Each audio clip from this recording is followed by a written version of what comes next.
네, 보신 것처럼 유재수 감찰 무마 의혹, 청와대 하명 수사 의혹, 이 두 갈래 검찰 수사 속도가 빨라지고 있습니다. 검찰을 놓고 벌어지는 사면 대립 구도가 가속도를 붙이고 있다는 해석도 나오는데 조정린 기자와 자세히 뜯어보겠습니다. 자, 조 기자, 검찰의 지금 상황이 어떻다는 겁니까? 검찰 안팎에선 검찰을 두고 청와대, 여당, 법무부, 경찰 이렇게 사면 공격으로 대립구도가 벌어지고 있다는 목소리가 나옵니다. 네, 공격은 이 검찰 입장에서의 표현이겠죠. 자, 먼저 청와대와는 첩보 문건을 두고 대립각을 세우고 있잖아요. 네, 그렇습니다. 검찰은 일단 현재까지 드러난 사건 자체의 모양, 그러니까 문건 작성과 전달 과정 등만으로도 문제가 될 수 있다고는 보고 있습니다. 그런데 청와대는 통상적인 이첩 절차라는 거잖아요. 민주당 홍익표 대변인도 문건 내용을 공개하면서 법률적인 판단 내용도 없고 어떻게 뭘 하라 이런 내용도 없다라고 하지 않았습니까?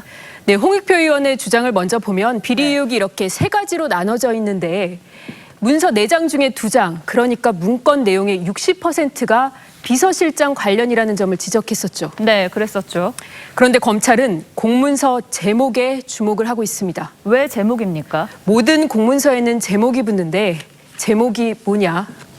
지방자치단체장 울산광역시장 김기현 비리 의혹이라고 합니다. 예. 제목 자체가 이 김기현 전 시장만을 가리키고 있죠. 검찰은 제목대로 비서실장이나 측근의 비리가 아닌 엄연히 김기현 전 시장에 대한 첩보 문건으로 보는 겁니다. 네. 그리고 제목에 비리라고 적혀 있죠. 비위가 아닌 비리라는 건 범죄 첩보로서의 가치가 있어 홍 의원 주장과 달리 형사적 사건으로도 볼 수 있다는 겁니다. 자, 그러면은 이젠 법무부와 검찰을 한번 보죠. 아무래도 여기 있는 추미애 법무부 장관 후보자가 새 변수가 되겠네요. 네, 그렇습니다. 추 후보자가 임명되면 조기에 인사권을 행사할 가능성이 있고 수사 지휘라인 등 검사들 일부가 교체되는 상황도 배제할 수는 없기 때문입니다. 그래서 수사가 빨라질 거라는 말이 나오는 거군요. 네, 법무부는 다음 주 초쯤 추 내정자에 대한 인사청문 요청안을 국회에 제출할 예정입니다. 국회는 이 제출한 날로부터 20일 이내에 인사청문을 마쳐야 하고 네. 청문 보고서가 송부되지 않으면 열흘 이내에 대통령이 재송부를 요청할 수 있습니다. 그러니까 임명까지 약 한 달.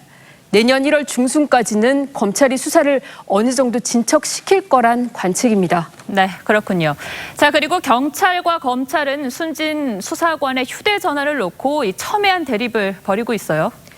네, 검찰은 먼저 이 조사 결과 타살 혐의점이 없는 만큼 이 변사 사건 수사에 대한 경찰의 권한은 끝났다고 보고 있습니다. 하지만 경찰은 이 휴대전화의 내용을 알아야 한다라는 입장 아닙니까? 맞습니다.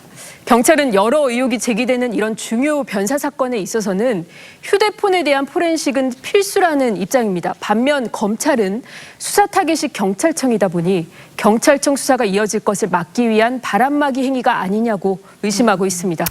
검경 수사권 조정을 앞두고 있다는 점도 간과할 수는 없겠죠. 네, 그리고 마지막으로 여당이 검찰을 강하게 압박하고 있죠. 이에 대해 검찰은 개혁은 개혁대로, 수사는 수사대로 하겠다는 입장입니다. 네, 조정린 기자 오늘도 잘 들었습니다.